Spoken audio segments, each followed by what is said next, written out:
Hello and welcome. I'm Ashum, the creator of Dust, and in this video, I'm going to play through the Dust tutorial, and I'll also give you some extra comments that will help you ramping up with the game. Before that, a quick introduction about the game. So Dust is a real-time survival roguelike in an open world, where you play a survivor whose goal is to survive, and you do that by essentially collecting resources, exploring location, and interacting with other survivors, being NPCs or other players. The game is strongly inspired by the fantastic Cataclysm DDA game, and so, kind of like Cataclysm DDA game, the learning to play the game is kind of hard. There is a steep ramping up. The game is available for free at this address. So let's start playing. When you start playing the game, you have to select your control scheme.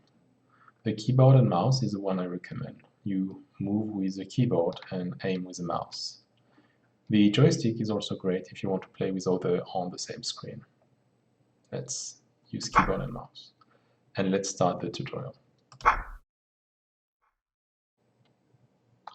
So this is your character. On the top right, you've got your organ status. And you can see that right now I'm slightly cold. Below, you've got the health bar, the sprint bar, the hunger, thirst, and sleeping bar. Alright, like in most classical roguelike, your character only see what is in direct line of sight. In addition, in Dust, you only see things that are in the light, which means the sun if you're above ground during the day, otherwise you have to rely on light sources. You look around with the mouse, and you move around with the key. Alright, let's continue. A little further.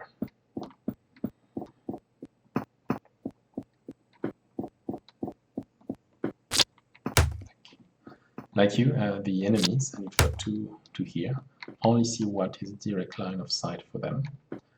But here I know they know that I'm around this position, so even though they don't see me moving, they're still aware of my presence. Let's sprint. Alright, you interact with the world with the right click. You see that you can interact when there is a little hand on top of your head. So let's interact with this axe.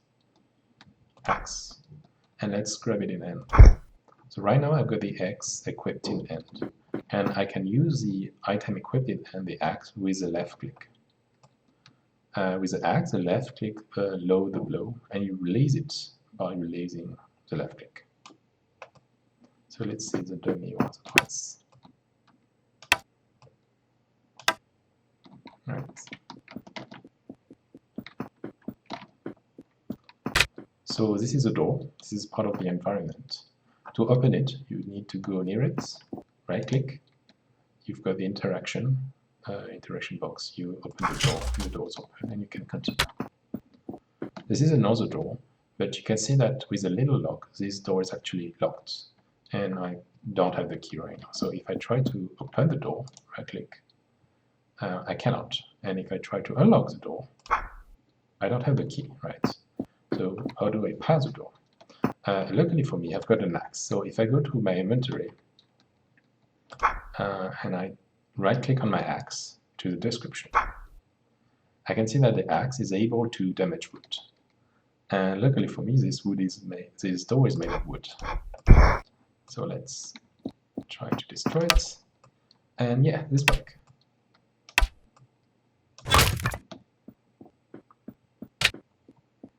Alright, another door.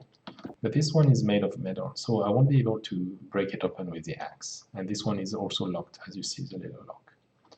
There is here 3 keys. One of them probably opened the door. So let's go to the door first and look at it. I can see that these doors require the key 889. Alright, let's go to the key. Oh, right, good one first. Yeah, first one. So I right-click key, and I will just store it in my inventory, right?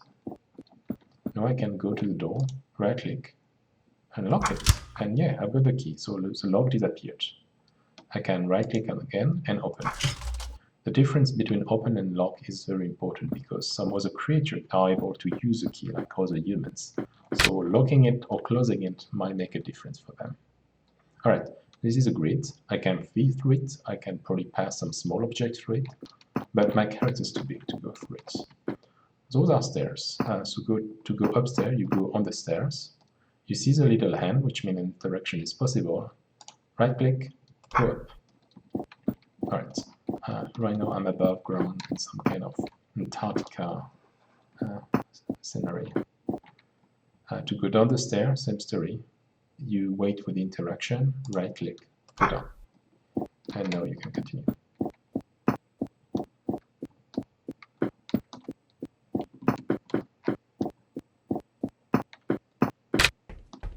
Alright, those are close. Those are super important.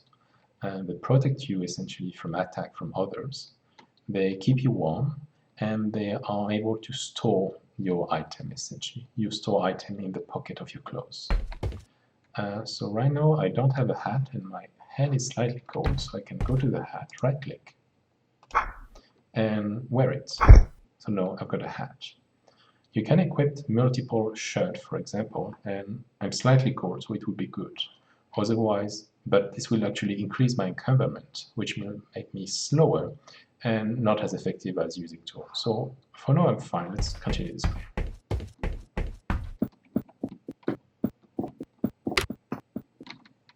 Right, those are bear traps.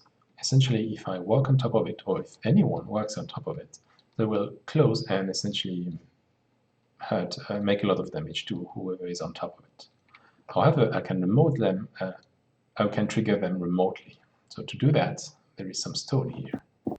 I can go to the stone, grab it in my hand. You see that I dropped my axe, which means I didn't have any room in my inventory, probably. I open my menu, throw item in hand, and then I can aim now on top of one of the bear trap. And boom! This one is closed, so I can go on top of it safely.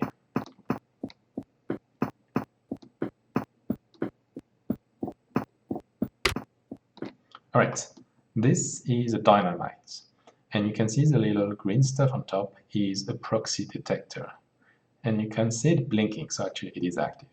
Which means that if anything goes and moves around this place, the dynamite will explode and probably destroy everything. So I should not approach, right? Luckily for me, there is still some stone here. So I can do the same trick as for the bear trap. Go to the stone, grab it in my hand, and I will throw it anywhere near the dynamite. Those dynamite do a lot of damage. You can see the gray area here represent essentially the damage radius of the dynamite. If I were into this place, I would probably be dying, dead, or really, really hurt. Let's continue.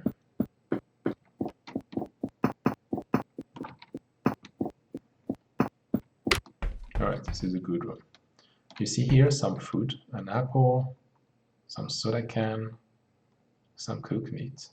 They are really important because you need to eat, drink. And there is also a bed here in case you want to sleep.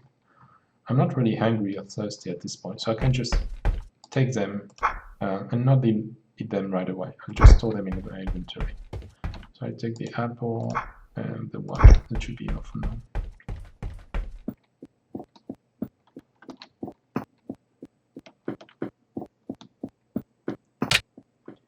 Alright, so in dust you can craft, and the next room actually doesn't have any light. So I need to craft a torch to go in the next room. So to do that, let's follow the instruction at the top. I need to chop a tree or multiple trees using the axe, which is here. Then I will collect 4 barks from the trees to craft a rope. And then I will combine the rope with a branch to craft a torch. And then I will light up the torch using the matches here. Alright, let's do that. So let's grab the axe and let's cut a tree. And there is some stuff on the floor now. So if I right click, I've got a wood log, 2 branch, 2 bark. And I need 4 bark, so I need another tree. So let's grab the branch and the bark and do that for another tree. branch. Okay, so I should have everything in my inventory now. So I open the menu, go into crafting, and you can see all the things I know to craft. And the rope that is here, I'm able to craft it because I've got enough bark. So let's craft the rope. Alright, so now I've got a rope, and I can craft a torch, right? Because I've got the rope and the branch. Alright, let's go now in my inventory, and I can see the torch I have. So let's equip it. Let's take it in my hand, hold in hand. Cannot store item in hand. Yes, I've got the axe in my hand, and I've got nothing to store the axe, right? I cannot put the axe in my pocket. So I have to put the axe on the floor at this point. Alright, so the torch is in my hand, and it's off, right? Let's light up the torch. I need a starter, right? So I need either a match, lighter, or like to do fire like the old way. Alright, so let's take the match here. Right click, match, store in inventory. I can then go in my inventory again, go to my torch, light it up, and now I can light it up with the matches. Wow! Alright, so the torch is actually also a weapon, a very bad one. But more importantly, I'm able to see in the dark now, which is a good news here.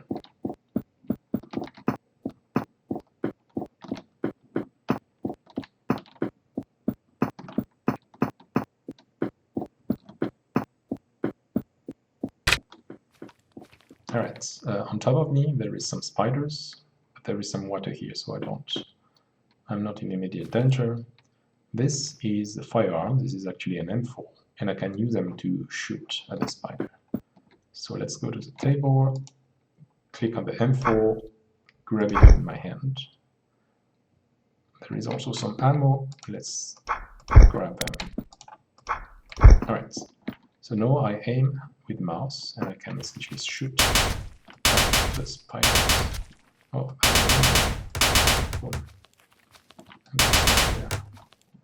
right. Firearms are really good, but they make a lot of noise, so you need to be careful with those.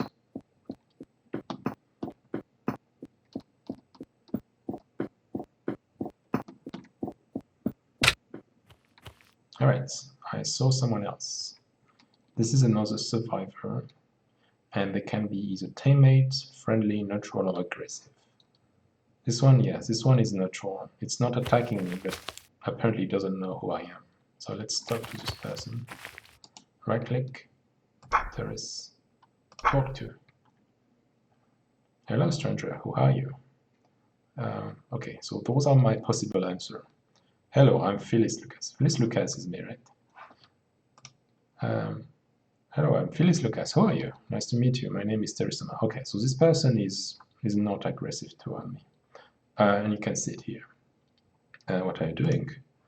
I'm equipping something for my arm. Alright, interesting.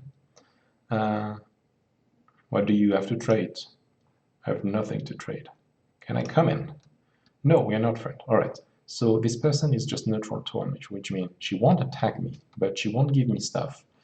She won't defend me if I'm attacked, and she won't allow me to go inside of her place, right? And her place is essentially the house on the right. However, she doesn't seem to be harmed, so if I go very quickly, I should be okay. Do you need help with something?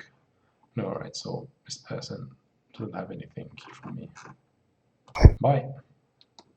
Alright, so yeah, I will need to go through her house quickly, and watch her get pissed. Door. Hey! Yes, what do you want? Get out! Alright. Not very good host. Leave. Alright, let's continue.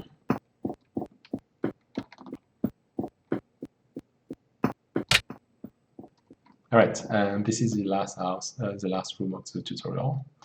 What is that? It's a barrel of gasoline. Alright, I've got a weapon in my hand, there is a barrel of gasoline. This is a video game, you know what to do. And I'm dead in the tutorial. But because it's in the barrel, it's okay. Alright, I hope you liked this tutorial playthrough. Tell me what you think about it. If you have some comment about the game, feel free to tell me. And if you want to play the game, try it at this address. All right, thank you very much. Bye.